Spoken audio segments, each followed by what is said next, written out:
Bien, bonjour à tous. Merci pour votre présence à cet atelier. Donc on va avoir, je crois, à peu près 45 minutes au total. Donc on essaiera de laisser un peu de temps à la fin pour si vous avez des questions. Donc on devait faire cette présentation à trois.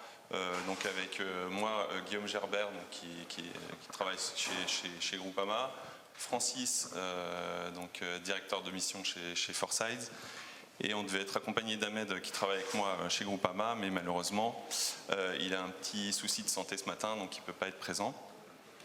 Voilà, donc je pense qu'on peut passer au slide suivant. Donc on va vous parler d'IFRS 17 et plus particulièrement d'une problématique qui se pose aux actuaires qui travaillent sur le sujet en épargne retraite, et qui a été finalement soulevée assez récemment, et qui s'appelle le bow wave effect. Donc on va vous expliquer un petit peu de quoi il s'agit.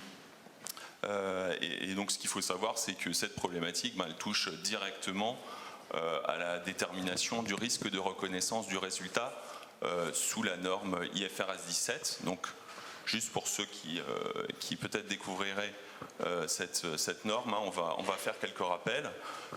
Donc c'est une norme, la norme IFRS 17 qui est inclue dans la norme IFRS et qui traite des contrats d'assurance. Donc sont concernés les assureurs cotés ou émetteurs de dette. Donc par exemple le Groupama en tant qu'émetteur de dette est concerné. Et donc ça vient très vite puisque on va faire la première clôture fin d'année prochaine avec un bilan d'ouverture au 1er janvier 2022. Donc juste aussi pour planter un peu le décor, l'idée de cette présentation, c'est pas du tout de vous donner un point de vue normatif, etc. D'ailleurs, en tant qu'actuaire, moi je suis pas le mieux placé forcément nécessairement pour ça, c'est pas ma spécialité. Mais c'est plus vous donner un point de vue technique sur les réflexions qu'on a pu avoir en travaillant un petit peu sur cette problématique qui s'est posée. Et donc on va essayer de dérouler ça en se basant sur un exemple illustratif, histoire un peu d'avoir un fil conducteur, et sur un exemple théorique le plus simplifié qu'on puisse imaginer pour essayer de traiter ce sujet. Donc voilà, retenez juste un petit peu ces différents paramètres, ça vous servira un peu de suivre les chiffres, ça permet d'avoir quelques idées ensuite. Donc on va se baser sur, donc ça concerne la partie des contrats d'épargne. Donc on va se baser sur un contrat d'épargne tout simple, avec une prime unique de 100 qu'on reçoit au début, qui a une durée de 20 ans, avec une garantie au terme de 110. On va imaginer, pour simplifier aussi, qu'il n'y a pas d'option de rachat et qu'il y a un taux de participation au bénéfice de 85%. Et puis on va faire aussi quelques hypothèses simplificatrices techniques, pas de frais, pas de décès, parce que c'est pas forcément le nécessaire ici pour vous présenter ça. Donc dans quel ordre on va essayer de vous présenter ça? D'abord Francis va vous expliquer un peu les grands principes des traitements des contrats de type épargne retraite en IFRS 17, donc il vous donnera un petit peu le vocabulaire et il vous donnera un petit peu les principales choses à savoir en termes de mécanismes qui sont caractéristiques du traitement en IFRS 17 et qu'il est important de comprendre aussi pour la suite de l'exposé. Ensuite, je vous exposerai un peu ce qu'on entend par la problématique de l'effet bow wave. C'est toujours sur le même exemple illustratif. Et puis, on terminera avec les solutions qui sont envisagées par la place pour corriger cet effet et éventuellement les risques qu'on peut anticiper si on met en place ce type d'approche corrective. Donc évidemment, quand on fait un petit peu des simulations, qu'est-ce qu'on peut voir et comment est-ce qu'on peut envisager traiter les risques. Voilà. Donc je vais laisser la parole à Francis qui va vous faire la première partie. Donc merci Guillaume, bonjour à tous. Donc l'objet de cette première partie, alors comme son titre l'indique, c'est le rappel des grands principes IFRS 17 dans le cadre de l'épargne retraite.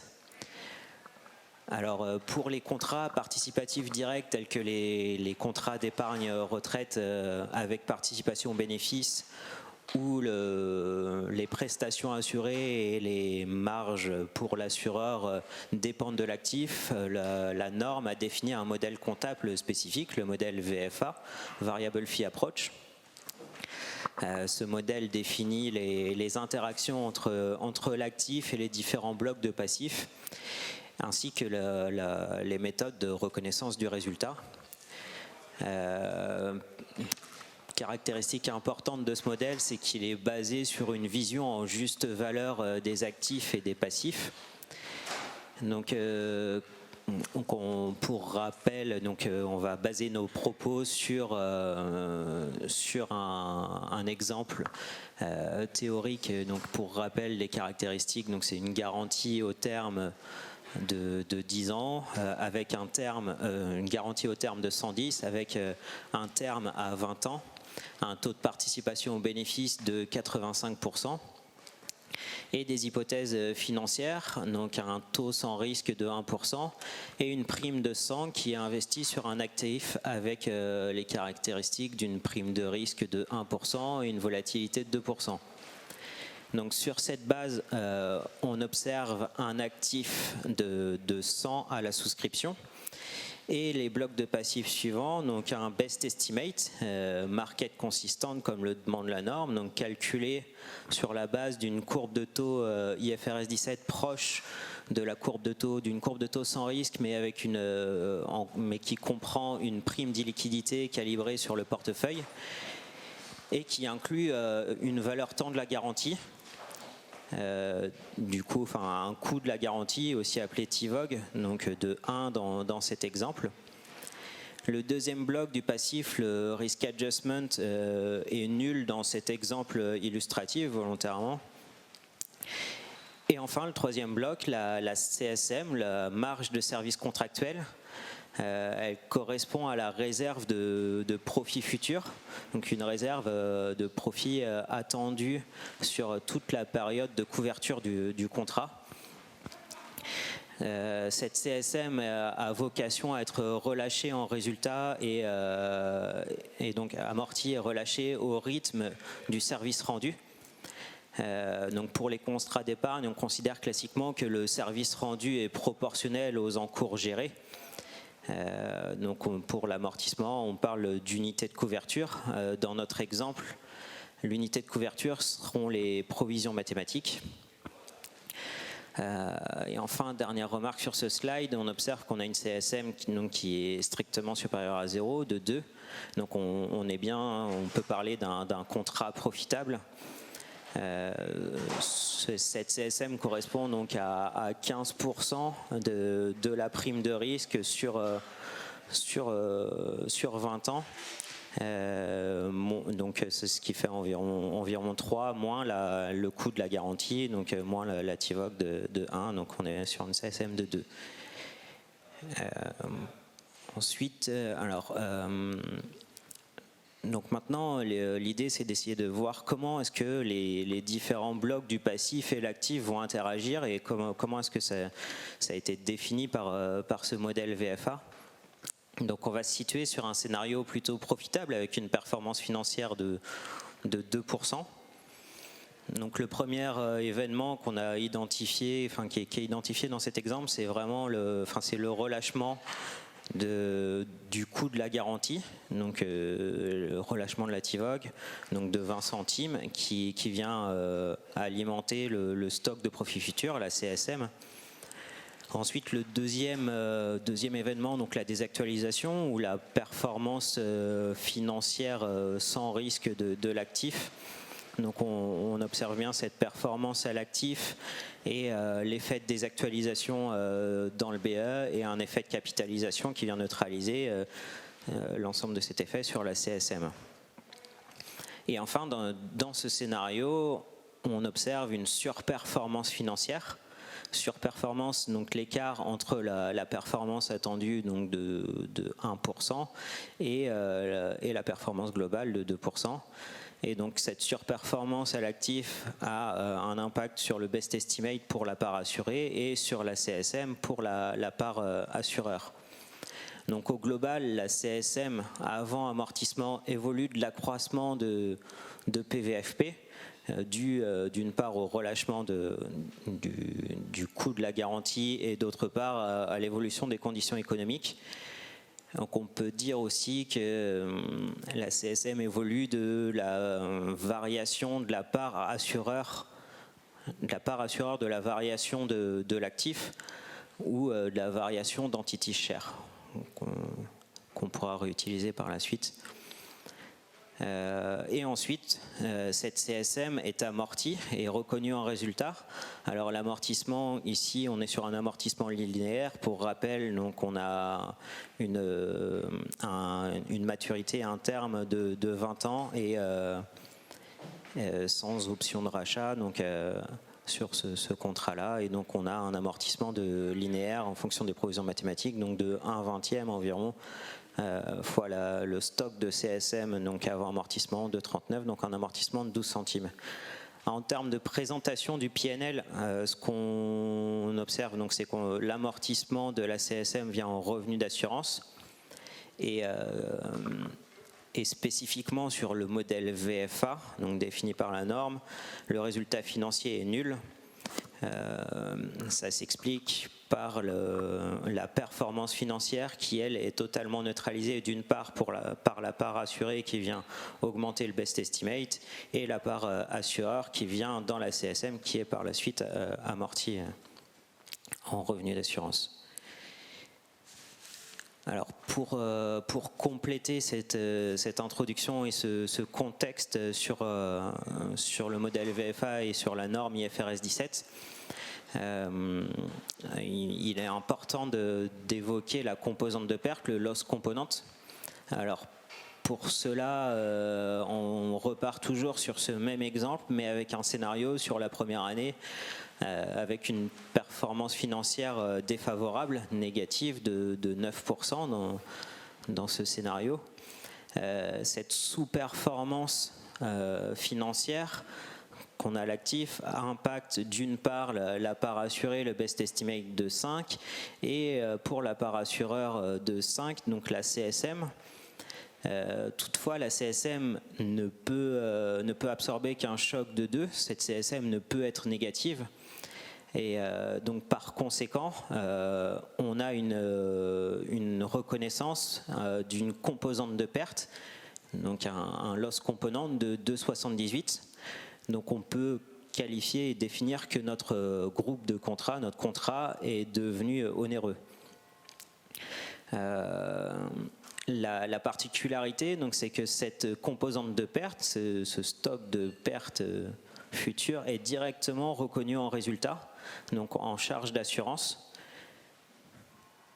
Et c'est vraiment la spécificité qu'on veut identifier ici, et la particularité qu'il faut retenir, c'est qu'il y a vraiment une asymétrie dans la reconnaissance du résultat entre les contrats profitables pour lesquels on a un amortissement des profits avec un amortissement de la CSM, et les contrats onéreux où on a une reconnaissance directe de la composante de perte dès sa reconnaissance. Je vais repasser la main à Guillaume pour la présentation du BOWAVE. Alors, donc, je vais reprendre l'exemple qu'a pris Francis pour vous présenter le cas profitable. Donc un premier exercice, voilà, qui se passe tranquillement, une performance financière de 2, donc une surperformance par rapport au taux sans risque de 1%. Et alors, on va essayer de regarder un petit peu ce qui se passe sur cet exemple pour vous présenter, quand on fait une telle simulation, ce qu'on peut constater. Donc, Je vous rappelle, la CSM, finalement, on peut considérer qu'elle est valorisée en market consistent. Donc, market consistent, ça signifie quoi? En pratique, voilà, on va se baser sur une anticipation de performance économique proche des taux sans risque. Donc voilà, on va faire à peu près 3 de profit futur. Et en plus, on va prendre en compte le coût de la garantie. Donc on a une CSM de 2. Très bien. On a un scénario plutôt plus favorable qui dépasse ce qu'on peut anticiper en vision market consistence. Donc on a, c'est ce qu'on appelle ici l'entity share, hein, qui va s'accroître de 0,39 hein, grâce à la fois au relâchement des risques financiers et aussi à la surperformance financière, hein, puisque on a ici une surperformance un surrendement de 1%. Et donc on a cette CSM qu'on amortit à 1/20. Et donc ce qu'on peut comprendre ici, hein, c'est que finalement, la part finalement qui va être amortie, c'est essentiellement une vision de la CSM à l'ouverture qui est market consistent. Donc on va essentiellement reconnaître un résultat qui est une vision moyennée future sur la base d'hypothèses de performance financière au taux sans risque, et en plus incluant le coût de la garantie. Et finalement, la part qu'on va reconnaître en CSM, qui va être recyclée en CSM grâce à la bonne performance sur l'année, celle-ci, donc elle va effectivement être amortie, mais que de 1/20, et donc on ne va pas la reconnaître directement dans le PNL. Donc finalement, on arrive à un résultat de 0,12, hein, proche de ce qu'on peut anticiper au début comme résultat sur la base d'une performance financière au taux sans risque et comprenant avec prise en compte de la TIVOG. Et on peut voir ça aussi par rapport à ce qu'on pourrait imaginer comme résultat French Gap.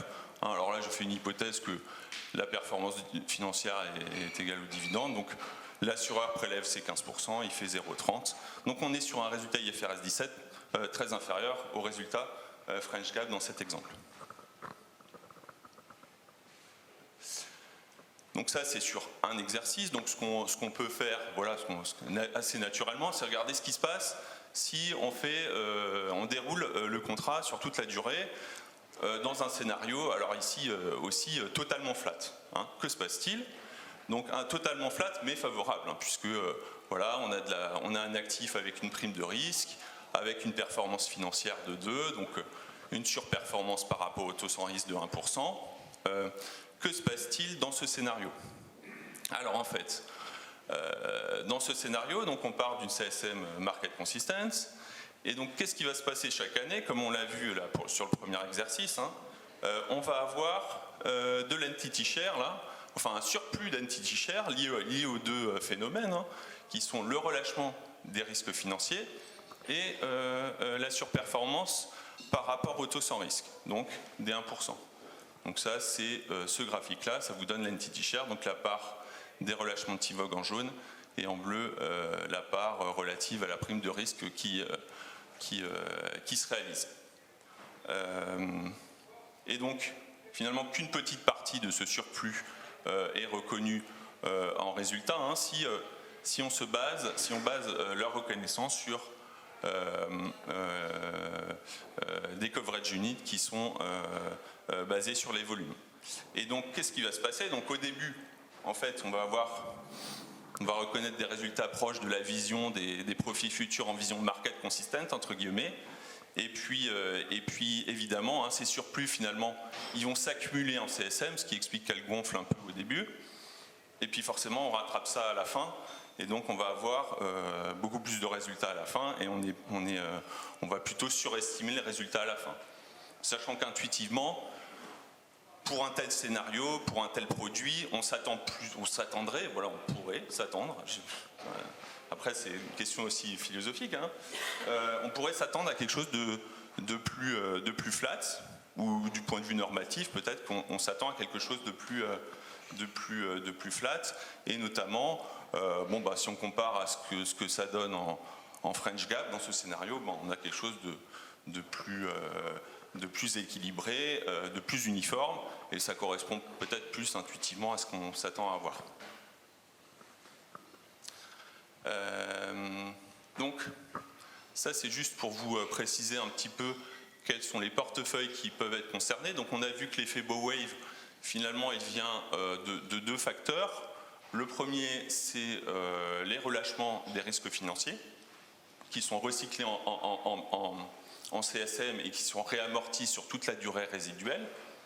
Et de la même manière, les surrendements par rapport à la vision, on va dire, taux sans risque, qui sont eux aussi recyclés systématiquement en CSM et réamortis sur toute la durée résiduelle des contrats. Donc on va repousser le résultat à la fin du contrat.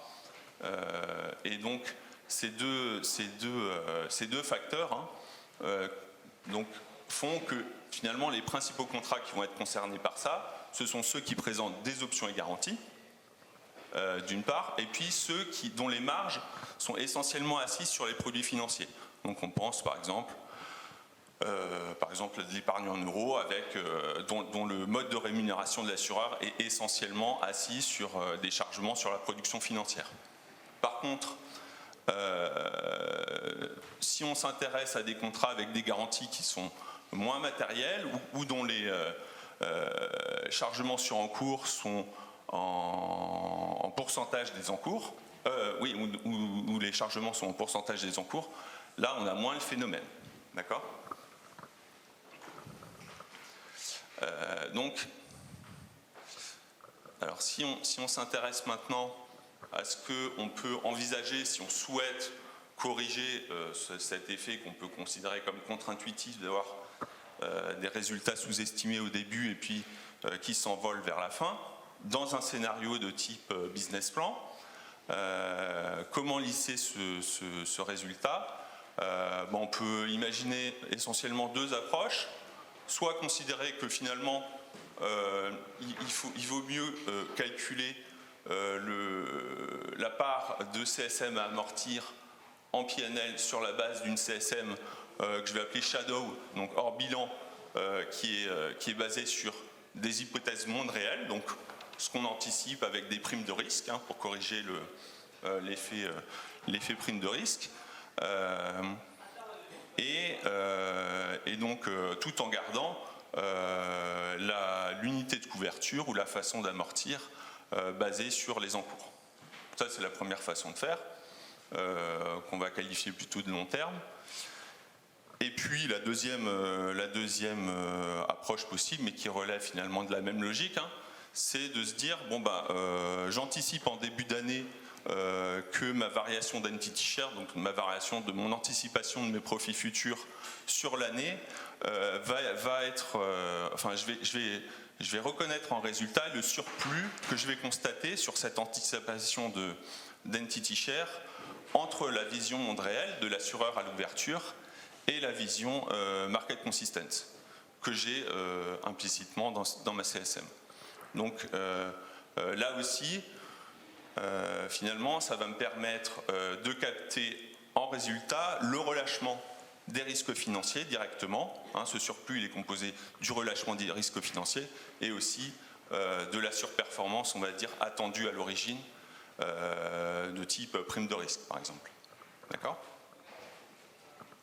Donc, alors, dans ce slide, l'idée c'est d'appliquer donc à notre fameux scénario business plan où tout se passe bien, on a une prime de risque. La correction Bow-Wave, alors je crois que c'est la première. Voilà. Donc, que se passe-t-il dans ce scénario si on applique donc le premier type de correction et dans le cas où on anticipe parfaitement ce qui va se passer. Donc, que se passe-t-il ? Donc, je vais regarder l'écart entre ma vision attendue en monde réel de mes profits futurs, donc en incluant une prime de risque de 1%, parce que j'ai un actif risqué sur lequel je m'attends à une surperformance de 1% par rapport au taux sans risque. Je vais mettre une vol de 0, donc je vais me baser sur un scénario médian, et je vais comparer ça à ma PVFP market consistent, donc ça c'est ma vision marché, donc où je vais me baser sur une hypothèse de rendement sans risque et avec de la volatilité. Et donc cet écart, c'est finalement le cumul des entity shares que je m'attends à avoir sur les 20 ans et que je vais réamortir sur la durée résiduelle du contrat. Donc dans ce cas de figure où finalement j'anticipe parfaitement ce qui va se passer, et où je réamortis à chaque fois tout ce bloc progressivement, je vais redresser mon résultat, mes résultats de première année, et donc je vais réussir à rééquilibrer ma reconnaissance de résultats. D'accord ? Et donc j'ai forcément moins cet effet de CSM qui gonfle, et je vais avoir une trajectoire un petit peu plus descendante comme ça. Donc là, ce qui est important de comprendre, c'est qu'effectivement, on introduit du coup dans le mode de reconnaissance de résultats des anticipations, des hypothèses monde réel. Et on sait que, en tout cas le passé nous a montré, que faire des hypothèses monde réel, c'est un exercice particulièrement difficile. Donc là, là c'est un exemple sur le passé. Donc j'ai pris un exemple que j'ai trouvé sur les taux 10 ans réels US, et donc où finalement on va comparer ce qui est en bleu, qui correspond aux anticipations sur 5 ans de ce qu'on appelle le Blue Chip Consensus, qui est une moyenne des anticipations de 50 grandes entreprises privées américaines, et donc qui ont leurs anticipations systématiquement sur 5 ans. Et quand on les compare à ce qui s'est réellement passé, ce fameux scénario de baisse des taux, on observe que quasi systématiquement, on a surestimé les taux futurs. Donc je pense qu'on aurait pu faire l'exercice chez nous, on aurait eu des choses assez similaires. Alors là, c'est sur les taux réels, mais sur les taux nominaux, je pense que ça marche aussi. Donc voilà, pour dire que à partir du moment où on commence à introduire des hypothèses un petit peu, alors le mot est peut-être un peu fort, mais arbitraire dans la manière de reconnaître le résultat, il faut faire attention parce que c'est quand même des choses qui ne sont pas faciles à appréhender. Donc ça c'est partant de ce constat, donc en tant qu'actuaire, on va se dire, on va essayer de faire des scénarios ou des simulations où on surestime un peu les choses. Parce que si on sous-estime, il y a l'effet bow wave, ok, c'est pas terrible peut-être, mais si on surestime la prime de risque, que se passe-t-il ? Si on surestime la prime de risque, donc je reprends toujours mon même scénario business plan où tout se passe bien, mais cette fois-ci, en fait, j'ai un peu surestimé ma prime de risque, donc sur tout l'horizon, pour simplifier. Donc au lieu d'une prime de risque de 1%, je passe à 2%, donc je surestime de 1% ma prime de risque. Donc que va-t-il se passer ? C'est pas une surprise, on va surestimer les résultats au début, et puis forcément à un moment ça va coincer, et donc ça va rebaisser, parce que rien ne se perd là, rien ne se crée. On reconnaît la même chose au global. Donc que se passe-t-il en fait ? Donc en termes de PNL, on a une sorte de bow wave inversée forcément, mais à la limite c'est pas dramatique parce qu'on n'a pas on ne fait pas des résultats très négatifs. N'empêche qu'on peut remarquer dans ce scénario flat que à un moment on n'a plus de CSM, donc on a finalement tout ce qu'on reconnaît ici, c'est l'entity share, donc le surplus systématique qu'on observe chaque année. Donc ça c'est dans un scénario qui n'est pas trop méchant, mais que se passe-t-il si d'une façon assez systématique on surestime donc notre prime de risque comme dans l'exemple précédent. Donc là on est sur un scénario comme dans l'exemple précédent où en fait pour ma correction bow wave je vais considérer une performance attendue de 3% alors que la performance réelle est de 2%.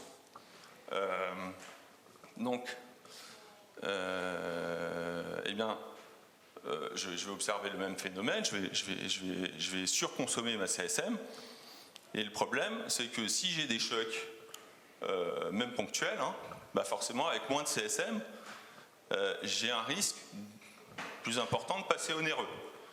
Et donc, qui dit passage en onéreux, comme l'a dit Francis, dit je reconnais intégralement la composante de perte en PNL. Et là, les choses commencent à devenir difficiles à contrôler, parce que vous savez, comme IFRS 17, on n'a pas trop de levier du coup, parce que quand on n'a plus de CSM, là, il n'y a plus moyen d'amortir quoi que ce soit. Et donc, au moindre choc ou au moindre mouvement sur les marchés financiers, tout va passer en PNL, avec les conséquences en termes de communication financière que ça peut entraîner, évidemment. Et on ne peut plus trop revenir en arrière. Donc voilà un petit peu la leçon qu'on peut... et ce, même si, éventuellement, on s'est réajusté parce que, voilà, on a eu un choc, hop, on se réajuste, mais c'est trop tard. Voilà. Alors, donc ça, c'était sur la surestimation des primes de risque. Maintenant... comme voilà, on est sur des contrats, on s'intéresse à la part euro des contrats d'assurance vie, essentiellement, on pense aux taux, aussi aux hypothèses de taux, dont on sait qu'elles sont beaucoup plus sensibles pour nos portefeuilles euros.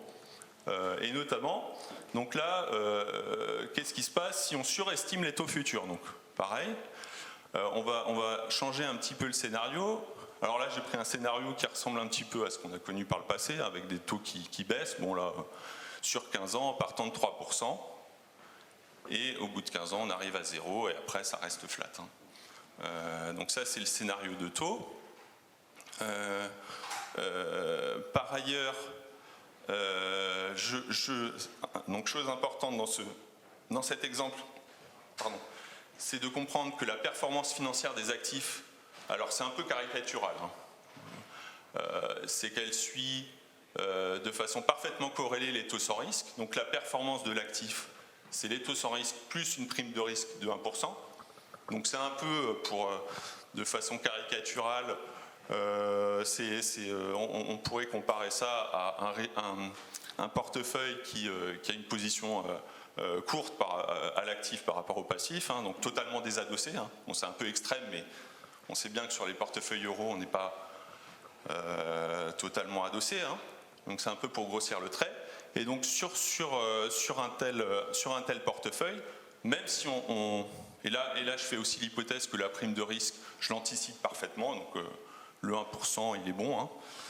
Mais c'est juste que mes taux sans risque, voilà, systématiquement, je les surévalue, un peu comme dans le graphique que je vous ai montré tout à l'heure. Donc si je surévalue mes taux futurs, enfin les taux que j'anticipe dans le futur, je vais observer le même phénomène, puisque je vais avoir une vision trop optimiste de mes profits futurs, je vais surconsommer ma CSM, et beaucoup plus rapidement, je vais me retrouver dans une situation où je vais être davantage vulnérable à des chocs de marché, en fait. Donc là, c'est ce qui se passe. Alors que si je ne corrige pas le bow wave, finalement, j'ai encore mon coussin de sécurité que représente la CSM pour absorber ces chocs. Voilà. Donc après, la question qu'on peut se poser, c'est que finalement, le fait d'être... Là, c'est particulier aux régimes qui sont désadossés. Bien sûr, le phénomène est moins vrai quand on est bien adossé.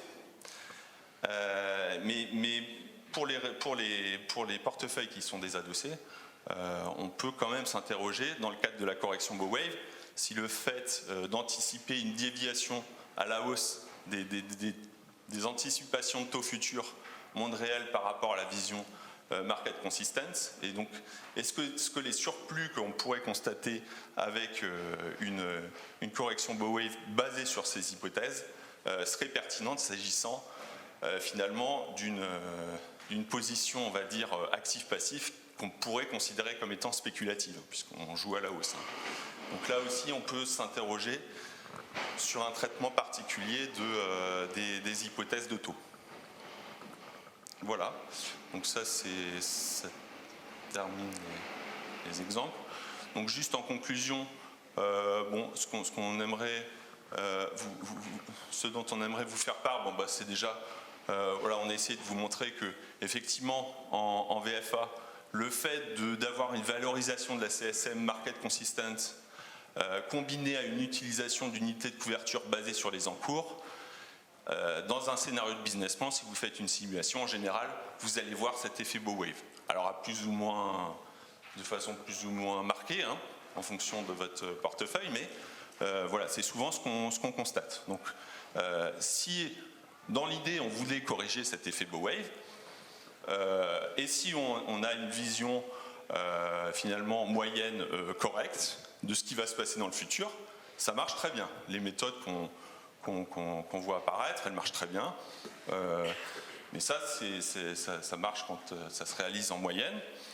Mais il faut faire attention parce qu'il faut avoir en tête que si on surestime, que ce soit ces primes de risque, donc je parle des primes de risque sur les actions, mais ça peut être sur les spreads au niveau du portefeuille obligataire, ou si on surestime les taux futurs, encore plus sur nos portefeuilles euros, eh bien, on est avec une correction bow wave sur un risque de surconsommer la CSM et donc d'être davantage exposé au risque de passer en loss component et donc d'avoir des conséquences de volatilité au niveau du PNL qui seraient pas faciles en termes de communication.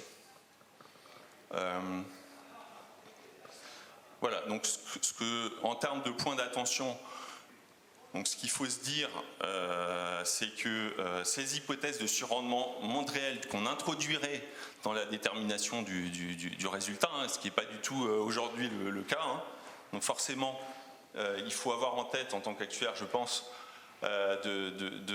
si on veut mettre en place de la correction bow wave, c'est de faire attention à la façon dont on le calibre et de ne pas prendre juste des anticipations que fournissent des économistes ou des allocataires d'actifs sur la base de vos portefeuilles, mais il faut prendre en compte les risques sous-jacents à l'actif, donc les risques de défaut, la volatilité, le caractère asymétrique des contrats et du mode de reconnaissance du résultat IFRS 17, onéreux, c'est quand même, c'est pas la même chose d'être onéreux ou profitable.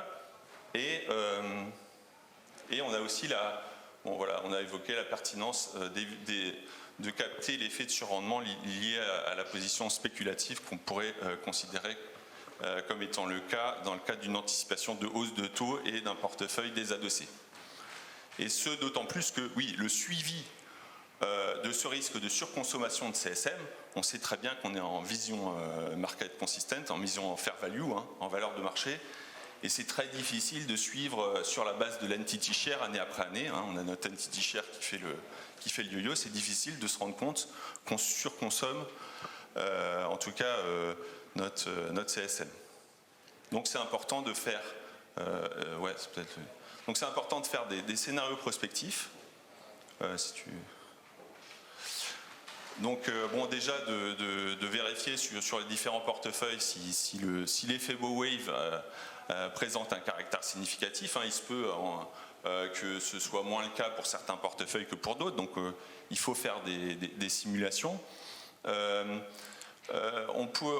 pense qu'il y a aussi l'idée que peut-être d'essayer de simplifier aussi le paramètre de surrendement qu'on considère si on veut mettre en place une correction bow wave.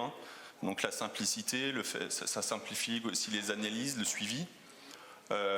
Bien sûr, et ça je pense que c'est très important, c'est tester le fait de corriger l'effet bow wave sur des scénarios prospectifs, mais aussi avec en imaginant des scénarios adverses à moyen terme, pour garantir la résilience de ce PNL IFRS 17, donc dont on ne souhaite pas qu'il soit impacté par de la loss component.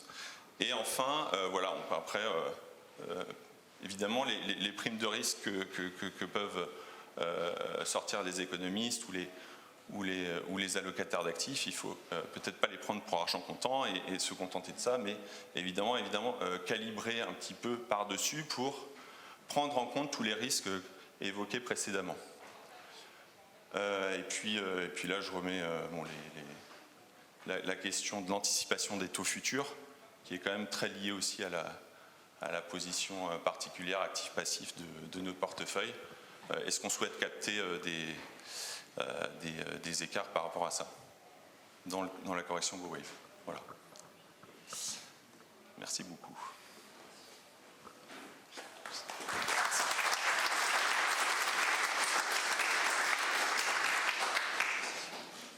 sais pas si vous avez des questions. Oui.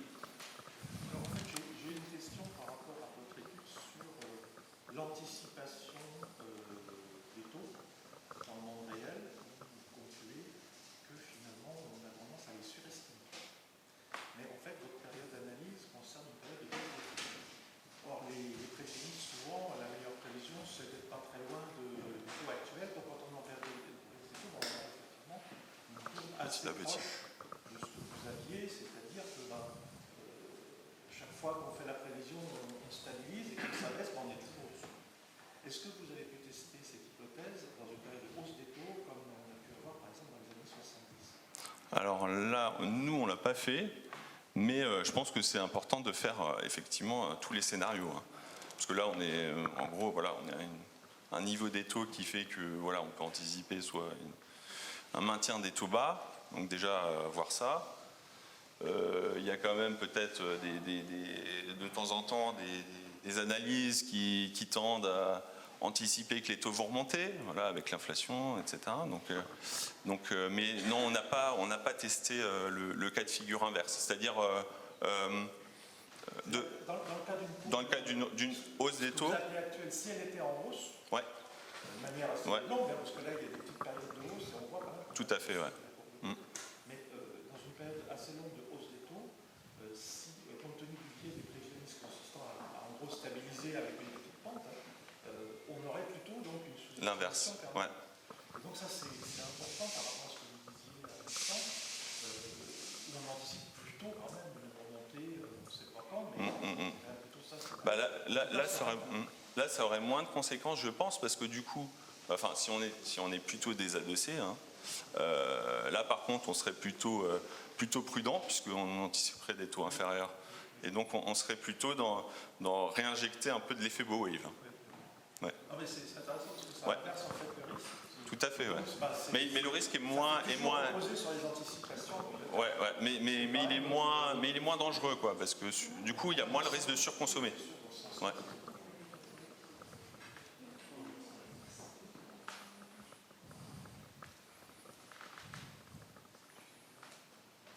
J'ai une autre remarque.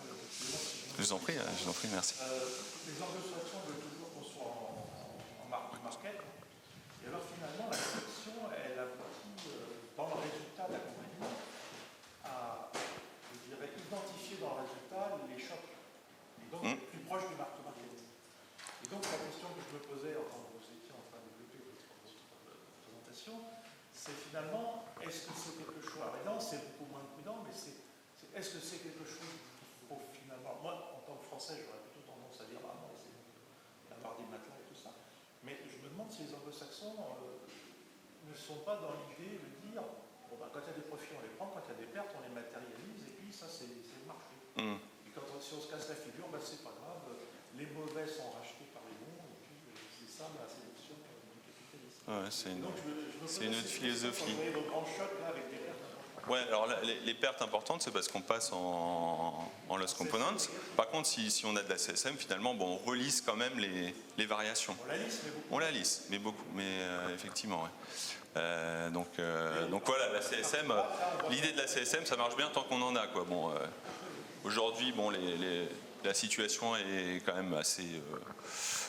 Bon, elle redevient un petit peu confortable, entre guillemets, mais voilà, il faut faire des simulations dans le temps aussi pour voir si ce rythme. Mais après, oui, du coup, on est obligé d'être beaucoup plus vigilant parce que ça bouge beaucoup et en plus, c'est difficile à suivre parce que, voilà, surtout si on est désadossé, on sait bien que notre VIF, elle peut faire le yo-yo, bon, ça dépend du niveau d'adossement, mais donc c'est pas évident de voir exercice après exercice comment de faire le backtesting, quoi. Oui.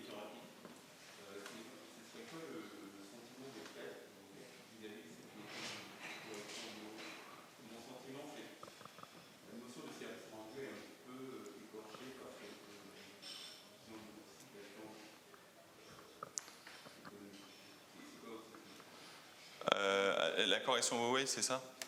Je pense que en fait, l'idée, c'est qu'on peut quand même, je pense, justifier cette correction Bow-Wave avec le service rendu. Il y a un lien qu'on peut faire. Donc, j'ai pas choisi de vous présenter, je ne veux pas rentrer dans le débat normatif, mais il y a moyen de faire ce lien quand même, a priori, entre correction Bow-Wave et service rendu. Mais n'étant pas CAC et n'étant pas vraiment spécialiste du normatif, je préférais pas trop évoquer le sujet, surtout que bon, je pense que tous ceux qui sont concernés se posent pas mal de questions. C'est un sujet qui a émergé il n'y a pas longtemps, donc c'est assez stratégique, il y a plein de questions derrière. Donc c'était surtout de vous partager du point de vue technique ce qu'on peut voir, et je pense que voilà, après c'est les discussions avec les CAC que je pense que ça se construit aussi pour justifier ce genre d'approche. Oui. Que va faire Groupama et pourquoi? Groupama, moi je ne vais pas vraiment me présenter en tant que Groupama. Non, je pense qu'on est tous un peu encore en train de faire nos simulations et de voir qu'est-ce qui est pertinent en fait, parce que l'idée c'est de faire des choses qui permettent de faire sens et pas non plus de nous mettre en risque par des choix inappropriés. Donc si on fait rien finalement, après Groupama, on n'a peut-être pas la même vision qu'AXA, que les groupes capitalistiques, on n'a peut-être pas, on ne communique pas sur les mêmes indicateurs. Donc forcément, on va peut-être avoir plus d'attention à avoir un résultat, on va dire, qui soit résilient plutôt que d'avoir une position un petit peu. Donc je pense qu'on essaye aussi de prendre le sujet avec prudence, quoi.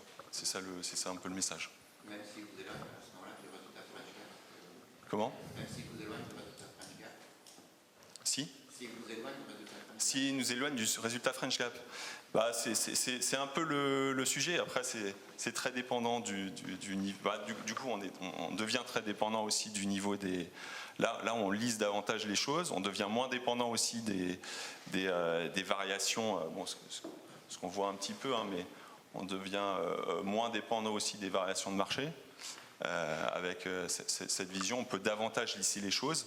Maintenant, voilà, ça pose quand même des questions sur le moyen terme de ce risque de surconsommation. On sait bien que voilà, ça peut aller vite aussi. Donc